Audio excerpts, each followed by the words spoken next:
Good morning, everyone. Good morning. This is Vagirnis here, and we got my friend and founder of the Etobicoke Chess Club, Jeremy, behind me. This guy recording.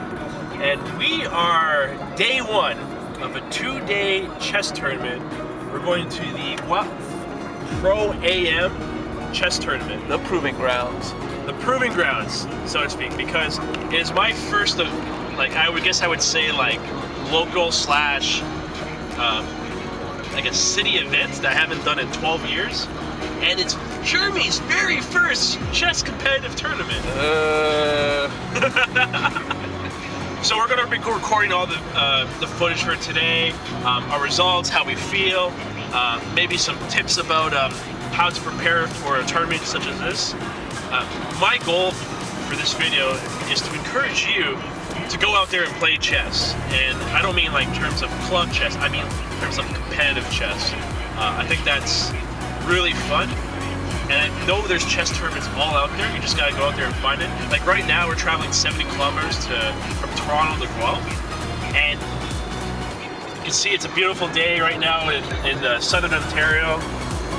401 is behaving very well, which is pretty standard. It's 8:29 a.m. We're going to start the tournament at 10, so we're going to probably get there around 9, 10. We're going to register, and then we're going to take some footage and talk a bit about what we're going to expect. So, a little bit about the sections that we're playing in. It's Jeremy's first time in a chess tournament, so Jeremy, which section are you playing in rating-wise? I will probably be playing in the under 1300 or open section. Okay, so under 1300 open section. That's a very good section because that allows, you're going to find a lot of players that are beginning to understand more about chess, and you'll see it in. And the thing about these chess tournaments is that they all have different levels, and that's perfect because you'd be surprised, but since a founder of a chess club like Etobicoke, it took a long time for Jeremy to get convinced to come to this tournament. Yeah. And that's fine because there's a little bit of apprehension, like you don't know if you're strong or good enough, etc. But the key is that you want to have fun first. That's the number one thing, even if you're more of a competitive player myself, or you're still testing your skills and wanting to get better in chess, get out there and have some fun. So I guess one thing you can answer is, let's say a new player has some concerns. I can give you some questions that you answered the other night, and then they will be able to hear a relatively strong chess player's answer to most of their concerns about playing their first tournament. So question number one, what if I go there and lose every game? So when you lose every game, if that does happen, you have gained so much compared to actually not coming to that chess tournament. And that's really important because when you lose, you're now at a level where you cannot wait to get your first win. Because when you get your first win, that is a sense of accomplishment. Drives you. And it does drive you because, well, why wouldn't it drive you? Winning is something that's important in chess. And I personally love winning, and I know a lot of other people who play chess, they want to win too. So when you work at something, you figure out what went wrong, or maybe it was a time where you made a mistake, or you didn't capitalize on your opponent's mistake. That type of basic understanding is just going to make you want it more. And when you want it more, you get that savory first tournament win. It's the greatest feeling ever. Next question. The tournament costs $50. Playing at my club is free. Why should I go to this tournament to play 5 games or 9 games of chess when I can do the same thing at the club? That's a very excellent question. The Etobicoke Chess Club, located in Etobicoke, is a free chess club where we do host tournaments, we host casual play, and it's not necessary for the most competitive environment. It's for all people. We believe in chess accessibility, sort of like lead chess actually. We're actually kind of idolizing lead chess in a community setting. Yeah. But even for our amazing chess club with our amazing environment, amazing chess club. It is. I love it. It's still not going to give you a satisfaction like a regional event or a city event, such as this club that this chess tournament we're going to. It's CFC rated, which it matters, but it doesn't matter. It depends if you're trying to play for rating. I am, but regardless, it's not significant. It's the fact that you're going to be facing a wide range of people in a big environment with multiple games going on, and there is a purpose of winning, which is first, second, and third. And that's something that you can't fulfill at a club, community chess club, in my personal experience. So, next question. Wait, what's with all these questions? I was gonna do like 5-minute clips. Okay, go ahead. Last question. Can I just play the tournaments that are held online on chess.com or Lichess instead of playing a tournament at this level or of this kind? No. And I will tell you exactly why, and that's just the reason why we're doing this video and this kind of a vlog. The feeling you get online when you're playing in the tournament, the concentration will be there. The feeling of wanting to win and push yourself will be there. But there's going to be no pressure, or very little pressure. And you're not going to have that sense of connecting with the community around you like you will in an actual live chess tournament. And that's why I'm saying we get out there, play chess tournaments. Again, it doesn't have to be a huge grand tournament, it could be a smaller one. This one, I'm not sure how many people there's going to be. We're going to check it out, and we're going to have some fun recording and see how the competition is for all the different sections.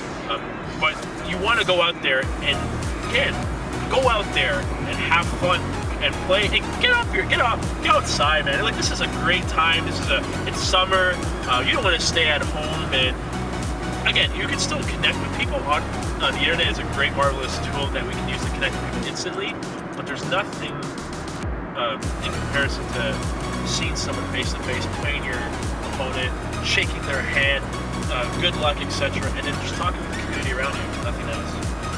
All right, gladiators are made in the sand. So we're gonna do some damage. My goal for this tournament is to win my section. Win that part of the tournament. I hold myself at that level because that's just how I am. My goal for this tournament is to win a game. One game. And you know, it's important to have some goals, but at the same time, you just want to play at your best. That's the main focus. Focus on you and focus on what you can control. I'll see you in a bit.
So Matt, take me through it. What just happened right now?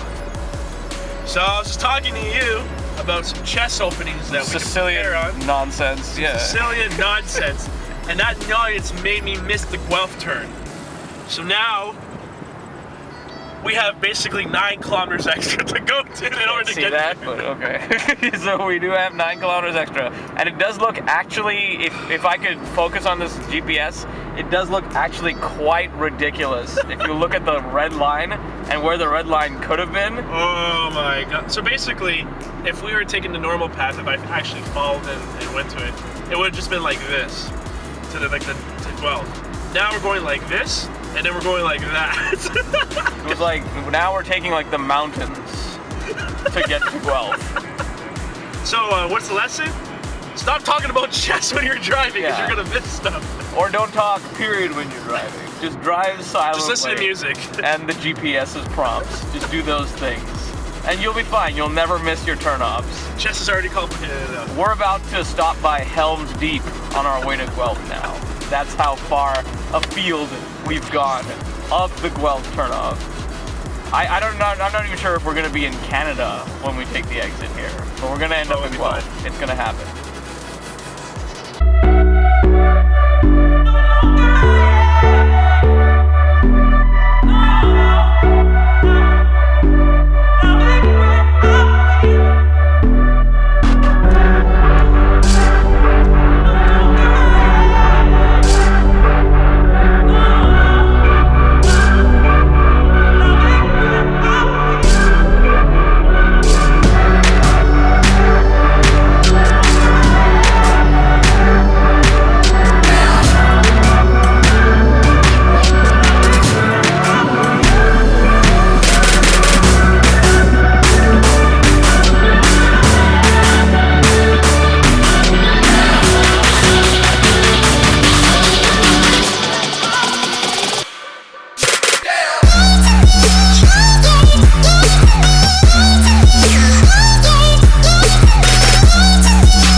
Round one just finished. We have about 10 minutes, so we're just getting some water break. We had a very interesting round, Jeremy and I. Jeremy, how did you do? I did just about as well as I expected. I held on for about 25 moves and then I got smashed by an 8-year-old with an 800 rating. Okay, first of all, she was an 800. I was looking at the board, and it was an 800. So never should have agreed to this. don't see. There's negativity, and then there's positivity. So at the very least, I'm gonna get a lot of motivation in order to not only play harder but study the game more. And at the very most, I got to feel what it's like to actually compete on a very real level. And whatever number I do get at the end of these 2 days, it's going to be a real number. It's not going to be a number from online. It's not going to be a club rating. In other words, he's going to crush the opposition next game. He has all this Goku rage. Gohan rage. I definitely have rage. So I'm going to try and bring it. So I got a draw, which I'm not trying to expect I'm going to win games.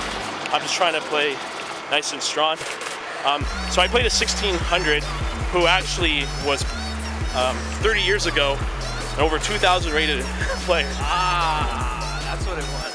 So I had a good opening position. I'll actually show some of the graphics on the screen here. But then what happened was I played Queen A6, and it made sense to shut down the king from temporary castling, but it allowed his bishop to be rerouted, and then it became very tough.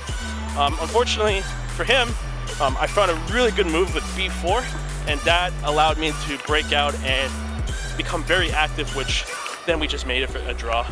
So it was a really stressful game because I had a little bit of a better opening. We were playing the semi-slab. That then transitioned to him like crushing the dark square spaces and making me basically, if I made one inaccurate move, I was going to lose that game immediately. So if it was a semi-sweet semi-slab. Yeah. So the way I look at it is I can't feel bad, but I can't feel good either. And that's just usually how it is.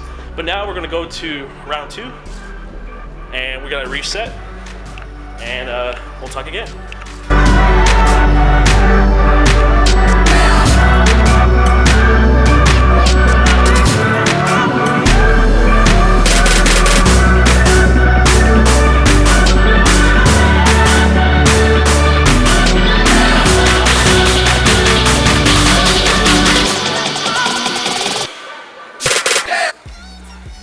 Hey everyone, we're having dinner right now. It's 5:17 is we just finished round 2. Jeremy, what are you having? I'm having yellow curry, tofu. Yeah, we're at a very nice Thai place. Take a look around. It's very clean, very sportive. I'm getting the pad Thai with shrimp and barbecue pork because I am starving. And let's eat first, and then we're going to talk about our results later. See you soon. It's us again. We're discussing our round 2 game that I played against. His name is Harry, and he's a 1700. Harry. And this was the position. It was a Sicilian with the C4, so kind of like the bind in the middle. And so you can get a good look here. And this is the part where it was the gaming. Sorry, it was a turning point in the game. I played C5. And there were some problems now because it's going to mess up all the D square.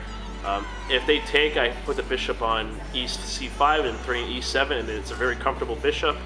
And if they let me take the D6 square, I can then, with their pawn, I can then play knight B5 with a nice little tactic, which causes a lot of issues. So he played this move, bishop E6, which is a bit odd. I could see Water trying to get the bishop up, but now you're just not allowing the e-pawn to be developed the entire game. And then after this exchange here, queen comes here, and now I have a target. I have the C6 pawn as a target. I'm gonna get my rooks involved, and we're gonna fast forward it to the other turning point. And here is the second part of this game. So as you can see here, I'm up a pawn. The black knight on b8 is not looking really great, and I got a lot of control. Oh, I forgot, his bishop was here. He did something like this here. I forgot. It was included somewhere. So I was trying to figure out how can I continue on with this advantage, and then I found this move, knight to d7. So now we have pins on the queen for 2 different ways. It's being attacked twice, and oh sorry, this rook was here. There we go. So this happened here, and this was happened. So it's like this. Now if he takes with the rook, I get the queen with the bishop, and even though after all the exchanges, I'm still way ahead. If they capture the knight with the knight, I get to take the queen with the bishop. If he takes with the rook, nope, I'm not resigning this. I can use this rook, and I can take here, and I get the check, and I still get the rook. So it just became very complicated. So his only move was queen to b7, and then after queen b7, I played this. Well, let's see if you can see it. Knight to f6. He played king to h8, which was a bit inaccurate, but it doesn't really matter. And now I put the queen. Takes. I'll probably show this on the screen later. Take with the rook. It's forced to go king g7, and now I got 2 rooks. So if he moves the queen anywhere here, I just checkmate with rook on c7. So we had to play knight, and then if you see the final move, rook to d7, and he resigned because now I force a trade. I'm up a pawn, and I got a rook for a knight, and it's completely done. Jeremy, ready to rock round 3? Round 3, let's go. We have we just met Hi. Jody over here. She was recommending some good Vietnamese food, and she really loves listening to us chess players, which is hilarious. So I have no idea how to play chess, so it's really neat that you guys know a lot about how what you're doing and how to do it all. So. Well, we look like that. I mean, him much more than me. Yeah. Nah, he has all the good looks in the chess life.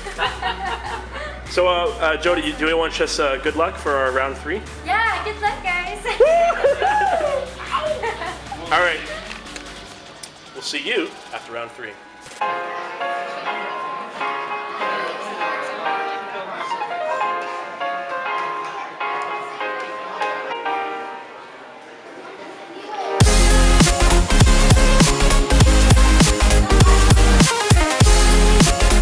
We just finished day 1. Day 1.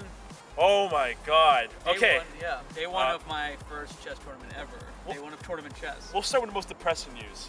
Yeah. So, I was playing against an 1827, and I'm up 2 pawns, and I missed 2 key moves that would have like won the game, or I would just crush the opponent. Instead, it gets to a sequence where I'm going to show it on the screen over here. It gets to a forced draw. I have to basically bounce my queen back from B2, A2, B2, A2, and it's forced. Like, there's no way I can win. It's just forced. That's it. For some odd reason, I missed this one move, and you'll see it, where I play queen to F6, and then he plays bishop G5, and I just went. In Matthew's defense, this guy did show up in full body armor, and he had checkmate tattooed on his arm in blood. They don't know that stuff yet, man. All due time. When I just like pull it out like this, and you see the chess icon. No, I mean, actually, that's an idea for another video. The video. other guy did that anyway. So in other words, I lost. I guess I'm happy that I lost due to my mistake rather than to my opponent, because I was, in theory, outplaying them. But again, the point of chess is that you got to end it, and it depends on the end of the game, and you got to be good at all parts. So I screwed up. That's fine. I learned from it, and oh boy, day 2. That's all I'm thinking. It's nice to lose the games where you know exactly why you lost, because then hopefully, theoretically, easy improvement. It's true. Now let's get some happier news. Jeremy, how did you do? Well, I lost my first game. It was pretty atrocious. Okay. I was losing the second game. It was actually so embarrassing that we couldn't put it on Yeah, YouTube. we can't. You got. I think unless you comment on the comments below and you want to see that game, I am not showing that crazy game, because Jeremy should have been gone. I should But have been nope, toast. he somehow won. So I don't know what happened. She had me dead to rights, and I eked out the win. And how did you do your last game? The third game, I felt like as little as I know about chess and whatever level I'm actually at, I felt like I was in full form. I felt like I did well. I got a small advantage early. The kid wanted to trade queen. They were all kids at my level. The kid wanted to trade queens and go into an endgame, and I love endgames.